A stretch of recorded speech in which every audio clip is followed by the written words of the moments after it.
పెద్ద షాపింగ్ ప్రపంచం సిఎంఆర్ మన కరీంనగర్ లో ప్రముఖ సినీ తారలచే ఆగస్టు 9న గొప్ప ప్రారంభం.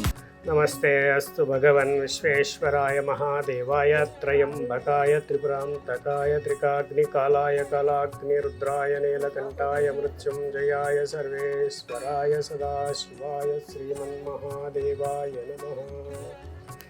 నమః శంభవే చ మయో భవే చ నమః శంకరాయ చ మహేశ్వరాయ చ నమః శివాయ చ శివతరాయ చ.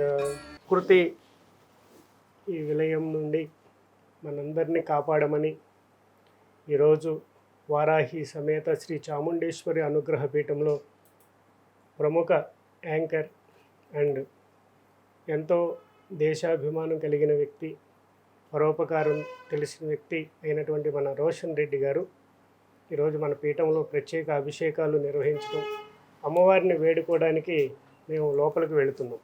హే జగజ్జననీ కత్యాయని కౌమారీ నమో నమః చాముండేశ్వరి పాహి మాం రాహి మాం, చండికా పరమేశ్వరి పాహి మాం రాహి మాం, యథార్క గణపతి పాహి మాం రాహి మాం, రక్ష మాం రక్ష మాం, శరణు శరణు మాత శరణు శరణు, శరభ శరభ మాత శరభ శరభ. ఇంత దారుణంగా జరగటం అనేది ఎప్పుడు చూడలేదు మనం. ఇలా ఎప్పుడు ఎవరికి ఏ స్టేట్లో కూడా జరగకూడదు, ఎంత ప్రాణహాని జరగకూడదు. అక్కడ కళ్ళ నీళ్లు చూస్తుంటే నిజంగా బాధేసింది. ఎంతోమంది చనిపోయారు. ఒక రకంగా చెప్పాలంటే గవర్నమెంట్ రికార్డ్స్ ప్రకారం బయటకు రానివ్వరు కాబట్టి 3 ఊర్లు వాష్డ్ అవుట్. అసలు చిన్న చిన్న పిల్లలు మిగిలి ఉన్నారు.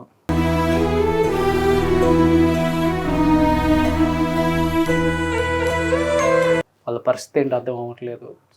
పెద్ద వయసు ఉన్న వాళ్ళు 70-75 సంవత్సరాల ఉన్న వాళ్ళు పిల్లల్ని కోల్పోయారు. వాళ్ళ పరిస్థితి ఏంటి అర్థం అవ్వట్లేదు. ரொம்ப ரொம்ப కష్టమా ఇருக்கு.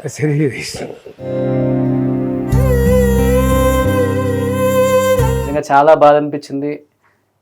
అంటే తెలుసో తెలియక ఏ తప్పు చేసినా కానీ తమ బిడ్డలుగా భావించి ఆ తప్పుని మన్నించి ఇలాంటివి ఎప్పుడు జరగకుండా, ఒకవేళ మనం కూడా ప్రకృతి వైపరీత్యాలని మనం ఏమన్నా తెలిసి తెలియక చేసినా కానీ ఇలాంటివి జరగకుండా మనం చూసుకోవాలి. ఇలాంటివి ఏం చేసినా కానీ బిడ్డలుగా భావించి వాళ్ళు మనల్ని క్షమించాలని మనస్ఫూర్తిగా కోరుకుంటున్నానమ్మా. ఇదేనా, నువ్వు చక్కగా వెళ్ళి అక్కడంతా పరిశీలించి చాలా సేవ చేశావు. డైరెక్ట్ అండ్ ఇండైరెక్ట్ మన రాష్ట్రం తరపున కానివ్వండి, తెలుగు ప్రజల తరపున కూడా సహాయ సహకారాలు అందించమని నువ్వు వెళ్ళటం చాలా హర్షదాయకమైనటువంటి విషయం. అలాగే నువ్వు కళ్ళ నీళ్లు పెట్టుకున్న సంఘటనలు కూడా ఎన్నో ఉన్నాయి అక్కడ చూసి. చాలా బాధాకరమైన విషయం. కళ్ళారా చూసాం కదా. అదే ఇది మన కళ్ళ ముందే అన్ని అంతమంది డెడ్ బాడీస్, చిన్నపిల్లలు, మూగజీవాలు. అవును, ఒకసారి దీని గురించి మాట్లాడుకుందాం ప్లీజ్. నమస్కారం శ్రీకృష్ణ చాముండేశ్వర మహర్షి గారు. సో నిజంగా వాయనాడికి వెళ్ళొచ్చిన తర్వాత, అంటే పార్ట్ ఆఫ్ మై జాబ్ కాబట్టి వెళ్ళొస్తాము, మనకు జాబ్ చేసుకొని మనం వచ్చేస్తాం. కానీ వచ్చిన దగ్గర నుంచి నిజంగా చెప్తున్నాను మనిషి కలిసివేసింది నాకు ఆ సిచ్యువేషన్స్, అక్కడ ఉన్న పరిస్థితులను చూసి. అంటే అన్ని ఊర్లు, అంతమంది జనాభా నిజంగా మన కళ్ళ ముందు అట్లా డెడ్ బాడీలు అయ్యి అంత దారుణంగా అక్కడున్న పరిస్థితులను చూసి, ఇలాంటి పరిస్థితులు ఇంకెప్పుడు రాకూడదు, ఎవరికి రాకూడదు, ఏ స్టేట్లో ఉన్న ఎవరైనా కానీ అందరం కూడా మనుషులు రాకూడదు అనిపించింది. బట్ చాలామంది ఇప్పుడు నిన్న మొన్న బాగా సర్క్యులేట్ అవుతుంది ఏంటి అంటే, కొంతమంది అంటే ఆ విలేజ్కి సంబంధించిన వాళ్ళు ఒక ఏనుగు ఆకలి మీద వస్తే పైనాపిల్ పనసపండులో ఆ నాటు బాంబులు పెట్టి ఆ ఏనుగుకి తినిపించారు. ఆ ఏనుగు కడుపుతో ఉంది. ఆ కడుపుతో ఉన్న ఆ ఏనుగు ఆ పనసపండు తినటం వల్ల అది లోపల కడుపులో పేలిపోయి బాంబు, బిడ్డ చచ్చిపోయింది. అండ్ ఆ ఏనుగు కూడా కొన్ని రోజుల తర్వాత అంటే తట్టుకోలేకపోయి వాటర్లో పడి చనిపోయింది. అది అంటే ఆ బాధను తట్టుకోలేక ఆ శాపం అనేది తగిలింది ఆ ఊర్లకి. అందువల్ల ఇలాంటి ఒక ప్రకృతి కన్నెర్ర చేసింది అనే మాట ఎక్కువగా వినిపిస్తుంది. అసలు శాస్త్రాలు ఏం చెప్తున్నాయి అసలుకి? అత్యుత్కటై పాప ఇహలోక ఫలముష్యతే అని మనకు శాస్త్రం చెప్తుంది.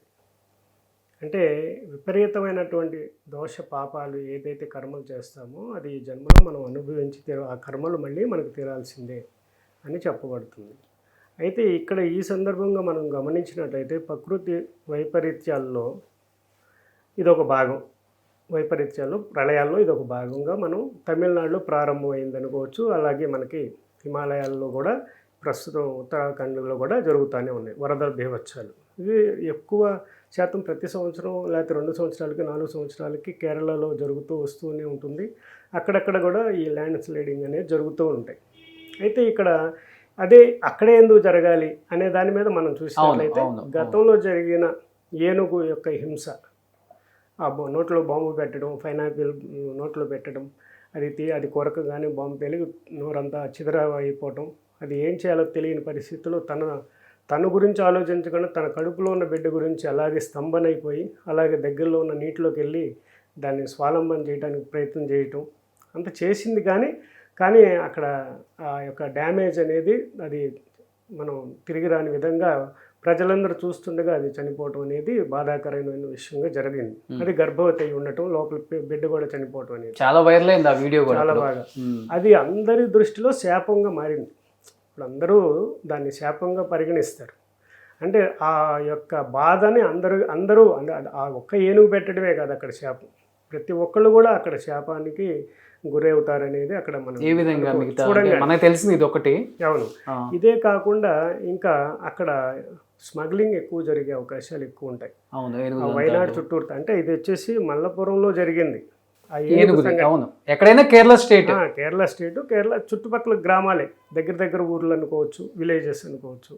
అయితే ఈ వైనాడు అనేది ఏంటంటే చాలా భౌగోళిక సమస్యలు దాంట్లో ఉన్నాయి, చాలా ఇబ్బందులు ఉన్నాయి. అలాంటి దాంట్లో ఎక్కువ ఇళ్ళు కట్టేయటం అనేది, రియల్ ఎస్టేట్ బాగా జరిగింది, బాగా మంచి టూరిజం ప్లేస్గా బాగా ఎక్కువ జనం వెళ్ళటం వల్ల అక్కడ బాగా డెవలప్మెంట్ అవ్వటం.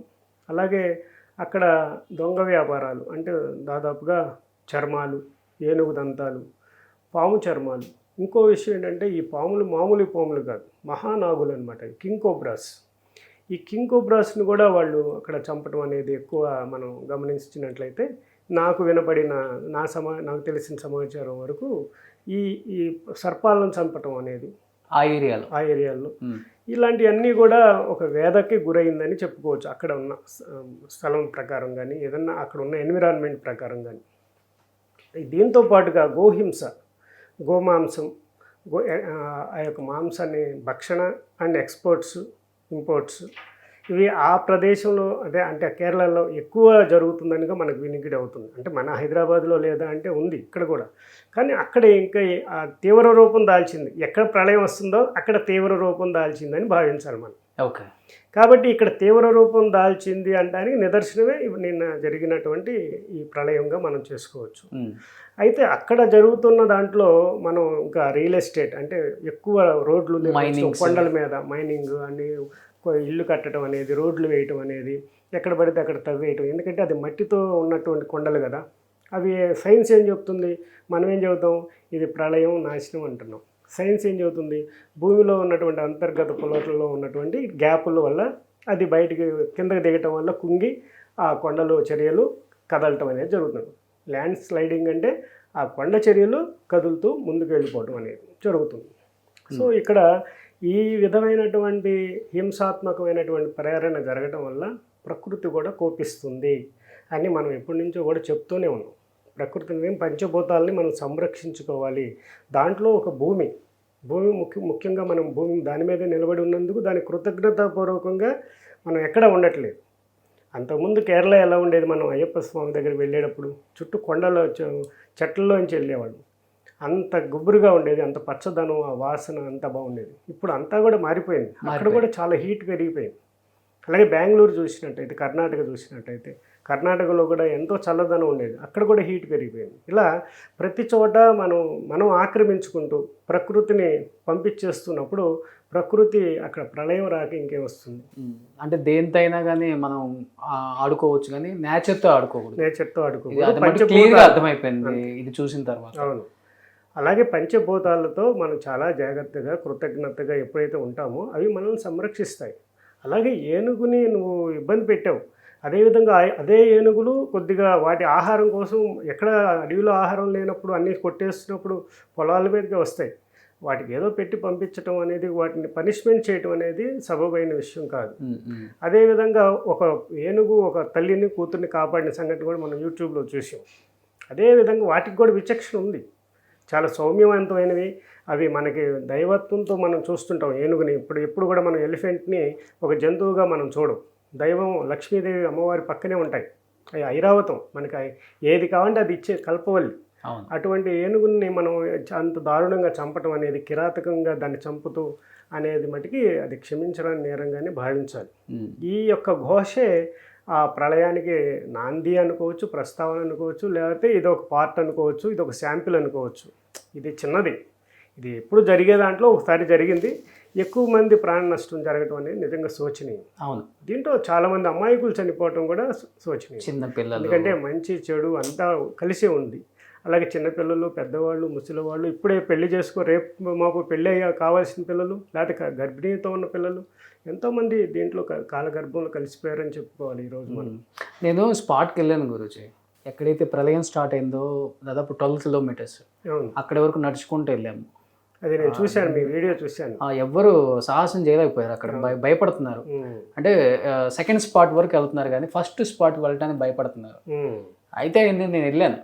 సరే, అసలు ఏంటి పరిస్థితి అని, అసలుకి ఆ రాళ్ళు అవన్నీ చూసినప్పుడు అనిపించింది, ఆ ప్రళయం ఇలా ఉంటుందా అసలుకి. అంటే మన కళ్ళతో చూస్తే అర్థం అవుతుంది, టీవీలో చూస్తే అది ఒకలాగా కనపడుతుంది, కానీ ఆ ప్రళయం చూస్తే మనకి ఒళ్ళంతా షివరింగ్ వస్తుంది. అలాంటి ఒక ప్రళయం అది. బహుశా ఇంకెప్పుడు చూడకూడదని అనుకొని నేను అమ్మవారిని కోరుకున్నాను ఇక్కడికి వచ్చి పూజ చేసి. సంతోషం మన పీఠానికి వచ్చి అమ్మవారిని వేడుకోవటం అనేది. అదేవిధంగా మనకి ఉత్తరాఖండ్ వైపు కూడా చూసినట్టయితే ఇక్కడికి అక్కడికి తేడా ఏంటంటే అక్కడ కూడా ల్యాండ్ స్లైడింగ్ జరుగుతుంటాయి, కానీ ఎక్కడ ప్రాణ నష్టం జరగదు ఎక్కువ శాతం. ఎందుకంటే అక్కడ వాళ్ళు కొంతవరకు నేచర్కి రెస్పెక్ట్ అండ్ ఇంపార్టెన్స్ ఇస్తారు, ప్రికాషన్స్ తీసుకుంటారు. చాలా వరకు ల్యాండ్ స్లైడింగ్ జరుగుతుంటుంది, కానీ అక్కడ జన నష్టం, రోడ్లు కొద్దిగా డ్యామేజ్ అవుతాయి, మళ్ళీ రికవర్ అవుతాయి. ఎక్కడో కొన్ని తిరుపతిలో కూడా జరుగుతుంటున్నాయి, జరుగుతాయి వర్షాలు పడతాయి. కాబట్టి ఇది మనం ఇంకొక రహస్యమైన పాయింట్ ఇంకోటి ఉందన్నమాట. ఈ ప్రకృతికి, ప్రళయానికి, ప్రళయంలోకి వెళ్లకుండా ప్రకృతిని మనం కాపాడుకోవాలంటే గోవుల యొక్క సంరక్షణ చాలా అవసరం ఉంది. గోవుల యొక్క గిట్టలు ఉంటాయి కదా, వాటి యొక్క గిట్టల యొక్క శబ్దం, ఆ యొక్క స్పర్శ, ఆ చప్పుళ్ళు, ఆ పరుగెత్తడం, వాటి వల్ల వచ్చే ఆ తరంగాలు భూమికి చాలా చాలా ఆనందాన్ని కలిగిస్తాయి. ఇది నా రీసెర్చ్లో అమ్మవారు అనుగ్రహించిన పాయింట్ ఇది నేను చెప్పేది. ఆ గోవులు ఎప్పుడైతే భూమిని తాకుతూ, గెట్టుతూ, రెంకుతూ, చక్కగా గెంతుతూ, అవి ఆ గిట్టల శబ్దం భూమి ఎప్పుడైతే ఆస్వాదిస్తుందో అది చాలా చాలా ఆనందిస్తుందంట భూమి. ఇటువంటి గిట్టల శబ్దాన్ని మనం లేకుండా చేస్తున్నాం. ఎలా? గోవులను చంపేసి, హింసించి, వాటన్నిటిని తీసేసి, తినేసి, ఇలా చేయటం వల్ల గో సంతతి తగ్గిపోవటం వల్ల, వాటి యొక్క భారం అనేది భూమికి అటాచ్మెంట్ తగ్గిపోవడం వల్ల భూమి ప్రకోపించే అవకాశం ఎక్కువ ఉంది. ఇది నేను ఒక వీడియోలో కూడా చెప్పడం జరిగింది ఒకసారి. ఇది మీరు కావాలంటే అనాలిసిస్ చేసి చూడండి దీని మీద. ఎప్పుడైతే మనం గోహింస ఎక్కువైందో అప్పుడు ప్రళయం తప్పదనమాట. మనం దాదాపు చూసాం, మనది 4వ కలియుగం. ఈ 3 యుగాల్లో కూడా గోవులకి ప్రథమ స్థానం ఇచ్చారు. గోవులను ఎంత ఆప్యాయంగా చూసుకున్నారు, వాటిని పెంచారు. కట్న కానుకల కింద వందలాది వేలాది గోవుల్ని తీసుకునేవాళ్ళు అప్పట్లో. అలా మనం మహాభారతంలో చూసినా, రామాయణంలో చూసినా, ఎక్కడ చూసినా గోవుల యొక్క పాత్ర ఎక్కడో చోట కనిపిస్తూనే ఉంటుంది. అటువంటి గోవులని కలియుగంలో ఏ పాత్ర ఇచ్చామని వాటికి తినేదానికి ఇచ్చాం, వాటిని హింసించేదానికి ఇచ్చాం. కాబట్టి వ్యాపారానికి ఇవ్వటం జరిగింది. గోవు మాంసం టన్నులు ట్రైన్స్లో వెళ్ళిపోతున్నాయి ఇప్పుడు. అవును. కాబట్టి ఇక్కడ మనం గమనించాల్సింది, ఈ కలియుగంలో మనం జాగ్రత్తగా కలియుగాంతం వరకు మనం అందరం సుభిక్షంగా ప్రజలందరూ ఉండాలి అంటే గోవుల్ని సంరక్షించుకోవాల్సిన అవసరం చాలా ఉంది, ప్రకృతిని సంరక్షించుకోవాల్సిన అవసరం చాలా ఉందని నేను ఈ మీడియా పరంగా తెలియజేస్తున్నాను. నాకు అంటే నేను చెప్తే అతిశయోక్తి అనుకుంటారు, కానీ నాకు ఆ స్పాట్కి వెళ్ళిన తర్వాత ఇంత దూరంలోనే ఉన్నాను నేను, పెద్ద డిస్టెన్స్ కూడా లేదు. నాకు ఒక్క 2 నిమిషాలు దాన్ని అలా చూస్తే అర్థమైంది అనమాట, ఏదో ఒక మెసేజ్ ఇస్తున్నట్టుంది. నేను మీ దగ్గర నుంచి ఏం ఎక్స్పెక్ట్ చేయట్లేదు, నేనే మీకు చాలా ఇస్తున్నాను అడగకుండా. అవును, మీరు నన్ను డిస్టర్బ్ చేశారు, అవును, నేను డిస్టర్బ్ చేస్తే ఎలా ఉంటుందో చూడండి అని ఒక చిన్న ఎగ్జాంపుల్ అన్నట్టుగా అనిపించింది నాకు. అంటే ఆ స్పాట్ చూసినప్పుడు అలానే అనిపిస్తుంది. అంటే మన చెవుల్లో ఏదో చెప్పిన ఫీలింగ్, ఎవరో మాట్లాడుతున్నట్టు ఫీలింగ్, ఆ గాలి, అదంతా అది ఏదో చెప్తున్న ఒక మెసేజ్ ఇస్తున్నట్టయితే నాకు అనిపించింది. అవును, నువ్వు చాలా, నేను చూశాను కదా నీ వీడియోస్లో, కానీ నువ్వు చాలా బాధతోనే ఉన్నావు. ఇప్పుడు కూడా నువ్వు ఇంకా షాక్లోకి తేరుకోనట్టుగానే ఉంది. నిజం గురూజీ. అంటే మన కళ్ళ ముందు అంతమంది చనిపోతే నిజంగా వాళ్ళు బాధాకరమైన విషయం. తప్పు చేసే ఉండొచ్చు కాదంటలేదు, కానీ ఒక తప్పు చేసినా కానీ ఇలాంటి ఒక పనిష్మెంట్ అనేది చాలా పెయిన్ అనిపిస్తుంది. అవును. ఎందుకంటే మనం తెలిసి తెలియక చాలా తప్పులు చేసినా మన తల్లిదండ్రులు కూడా క్షమిస్తారు, ఇది ఇంకోసారి చేయొద్దని. అలానే నేను అదే నేచర్ని కోరుకుంటున్నాను. డిస్టర్బ్ చేశారు నిన్ను కాదంటలేదు, బట్ ఇంత పెద్ద పనిష్మెంట్ అయితే ఇంకెప్పుడు ఇవ్వద్దు అనేదే కోరుకుంటున్నాను. అనేది మనం కోరుకోవాల్సింది అదే, సర్వే జన సుఖినో భవంతనే కోరుకుంటాము. అలాగే ప్రపంచం అంతా సుభిక్షంగా ఉండాలని కోరుకుంటాం. అలాగే ప్రతిరోజు ప్రతి దేవాలయాల్లో కూడా ఈ పాయింట్ అనేది జరుగుతూనే ఉంటుంది. మనం అందరం కోరుకుంటాం, అంతా ప్రపంచం భూశాంతి అనేది ఉండాలి, అంతరిక్ష శాంతి భూశాంతి అని మనం చేస్తూనే ఉంటాం పూజలు. అయితే మరి దాన్ని ఎంతవరకు ఇంకా ముందుకు తీసుకెళ్లాలనేది ఒక ఎగ్జాంపుల్స్గా మనం తీసుకోవచ్చు. ఇప్పుడు జరిగిన ఈ దుస్సంఘటనల్ని, ఈ ప్రళయ బీభత్సాలని, అపారమైన జన నష్టం, ఆస్తి నష్టం. ఆస్తి అనేది తర్వాత సంపాదించుకోవచ్చు, కానీ అపారమైనటువంటి బాంధవ్యాలు, వాళ్ళు మనుషులు, మనం ఎంతోమంది కోల్పోయాం. కొన్ని ఊర్లో అయితే నువ్వు ఒక చోట పెద్ద మొత్తం ఊరు అంతా మునిగిపోయింది కదా, వీడియో తీసి చూశాను. అవును, అసలు అది చాలా దారుణం. అక్కడ అంతసేపు ఉండవంటే గుండె నిబ్బరం చేసుకుని అసలు కొన్ని ఫొటోస్ ఇంట్లో నుంచి బయటకు కొట్టుకొచ్చాయి. ఇంటి బయట పెళ్ళిళ్ళైన, కొత్తగా పెళ్ళిళ్ళైన ఫ్యామిలీ ఫొటోస్, ఎంత క్యూట్గా ఉన్నారు చిన్న చిన్న పిల్లలు అసలుకి. అంటే నేను బతికున్న వాళ్ళ దగ్గరకు కూడా వెళ్తే క్యాంపుల్లో ఉన్నారు. ఏంటి పరిస్థితి అంటే 40-50 సంవత్సరాల నుంచి సంపాదించుకున్న ఆస్తులు, ఇల్లు, బంగారం అన్నీ పోయినాయి, ఏం లేవు, చివరికి ఇదిగో ఒంటి మీద బట్టలు మేము మిగిలామని చెప్తున్నారు. అదే చాలా దారుణమైనటువంటి సంఘటన ఇది. మనం అమ్మవారిని కోరుకుందాం ఇలాంటి దుస్సంఘటనలు జరగకూడదని, అలాగే వాళ్ళందరూ తొందరగా కోలుకోవాలని, తొందరగా రికవర్ అవ్వాలని, అలాగే పెద్దలందరూ కూడా ఈ యొక్క విపత్తుకి సహాయ సహకారాలు అందించాలని మేము కూడా వేడుకుంటున్నాం. ఇంకా థ్యాంక్ యూ గురూజీ. ఎందుకంటే ప్రతి ఒక్కరు దీని గురించి మాట్లాడుకుంటున్నారు. ఇప్పుడు కడుపుతో ఉన్న ఏనుగుకి జరిగిన ఒక సంఘటన గట్టిగా ప్రకృతి మళ్ళీ ఇచ్చింది అనేది గట్టిగా మెసేజ్ నిన్నటి నుంచి అందరికీ అదే సర్క్యులేట్ అవుతుంది. కాబట్టి శాస్త్రం అసలు ఏం చెప్తుందో మిమ్మల్ని అడుగుదామని వచ్చాం మేము. ఇంకా ఇప్పుడు ఆ పాట కూడా ఒకటి బాగా వైరల్ అయింది కదా, ఏ కన్ను చూడదనా నీ విచ్చల విడిచి పాట అని ఉంది కదా ఆ పాట. అక్కడ అదే పరిస్థితి. ఎక్కడైనా ఈ ప్రకృతి ఎప్పుడైతే ప్రకృతి మనకి చాలా అనుకూలంగా ఉంటుంది నాన్న, ఎప్పుడైనా సరే నువ్వు కావాలంటే మనసు పెట్టి, ఇప్పుడు ఒక్కపోతగా ఉంది, నువ్వు ప్రకృతిలో ఉండి బయట ఉండి గాలి కావాలంటే వచ్చేస్తుంది. ఒక చెట్టు కావాలంటే అది కదులుతుంది ఆటోమేటిక్గా. అంత ప్రకృతి నీతో అటాచ్మెంట్ అయి ఉన్న దానికి రెస్పెక్ట్ మనం ఇవ్వకపోతే తప్పకుండా మనం ఇలాంటి సమస్యలను ఎదుర్కోవాల్సి వస్తుంది. ఫ్యూచర్లో ఇంకా దారుణమైనటువంటి సంఘటనలు ఎన్నో మనం చూడాల్సి వస్తుంది అనమాట. ఏం చెప్పాలనుకుంటున్నారు వ్యూయర్స్కి, ఏం చెప్పాలనుకుంటున్నారు? ప్రకృతిలో ఉన్న మనం పంచభూతాలను గౌరవించాలి, ప్రకృతిని చాలా జాగ్రత్తగా సున్నితంగా హ్యాండిల్ చేయాలని మనం కోరుకోవాలి. అలాగే భూమిని కలుషితం చేస్తున్నాం అనేక రకాలు, డస్ట్బిన్స్లో రూపంలో కానివ్వండి, పెస్టిసైడ్స్ రూపంలో కానివ్వండి, అనేక రకాలుగా మనం దాన్ని రియల్ ఎస్టేటింగ్లో కానివ్వండి, ల్యాండ్స్కేపింగ్లో, వీటన్నిటిని చూసినట్లయితే మనం అడవులను కానీ, ఒక చెట్టుని మనం కొట్టే అధికారం మీకు ఉందంటే 100 చెట్లు నాటే దమ్మున్నప్పుడే మీరు ఒక చెట్టు మీద చెయ్యండి అని నేనైతే చెప్తాను గట్టిగా. సో నేచర్తో అయితే ఎవరు ఆడుకోవద్దు అంతే. సో అది ఒకసారి గట్టిగా కన్నెర్ర చేసిందంటే మనిషి అనేవాడు ఎవరు మిగలం. ఇది ఒక చిన్న ఎగ్జాంపుల్. నిజంగా నేను కూడా వెళ్ళొచ్చాను కాబట్టి నేను చెప్తున్నాను, చూసి వచ్చాను కాబట్టి చెప్తున్నాను. మనం నేచర్కి ఏం ఇవ్వకపోయినా పర్వాలేదు, అది ఏం ఎక్స్పెక్ట్ చేయదు కూడా. ఇక్కడ పంచభూతాల్లో 2 యాక్టివిటీ చేసాయి ఇప్పుడు, ఒకటి నీరు, ఒకటి భూమి. అవును. మిగతా అగ్ని అలాగే వాయువు కూడా తోడైనట్టయితే ఇంకా అసలు దాన్ని మనం తట్టుకోలేము. అలా ఎన్నో జరిగాయి పూర్వం కూడా. మనం అవన్నీ మెసేజ్లుగా మనం ముందుకు వెళ్ళాలి, కానీ దాన్ని పట్టించుకోకుండా ఉంటే మటుకి మళ్ళీ మనకి అలాంటి ప్రళయాలు తప్పు అన్నమాట. మనస్ఫూర్తిగా కోరుకుంటున్నాను మిమ్మల్ని కేరళ గురించి, అండ్ ఇలాంటి విపత్తులు మళ్ళీ మళ్ళీ ఎక్కడ సంభవించకుండా మన పీఠ సుఖశాంతులతో అందరూ చల్లగా ఉండాలి. తప్పులు చేసుంటే క్షమించమని అమ్మవారిని కోరుకోండి తప్పకుండా. మన పీఠంలో కూడా వాళ్ళందరికీ శాంతి జరగాలని, వాళ్ళందరికీ ఆత్మశాంతిలు కలగాలని, అలాగే తొందరగా వారందరూ కేరళ అలాగే వీరందరూ కూడా తొందరగా రికవర్ అవ్వాలని కోరుకుందాం. గురూజీ ఇంకొకటి కూడా వినపడుతుంది గురూజీ, అండ్ ఇది అడగొచ్చు అడగకూడదు. పూరి జగన్నాథ్ తలుపులు తీసిన తర్వాత కూడా ఏదో ఒక ప్రళయం సంభవిస్తుంది. ఆ ప్రళయంలో భాగమే ఇవన్నీ 1 by 1 జరగడానికి కూడా కారణం అంటున్నారు. నిజంగా అంత మహిమ ఉందా అక్కడ? ఇప్పుడు ప్రతిదీ అది చాలా ప్రాచీనమైనటువంటి హిస్టారికల్ టెంపుల్. దాని కొన్ని నియమాలు పెట్టారు అంటే పెద్దలు, జ్యోతిష్కులు, ఋషులు అందరూ కూడా దాని మీద ఎంతో రీసెర్చ్ చేసే ఒక విషయాన్ని మనం చెప్పినప్పుడు దాన్ని మనం గౌరవించాల్సిన అవసరం ఉంటుంది.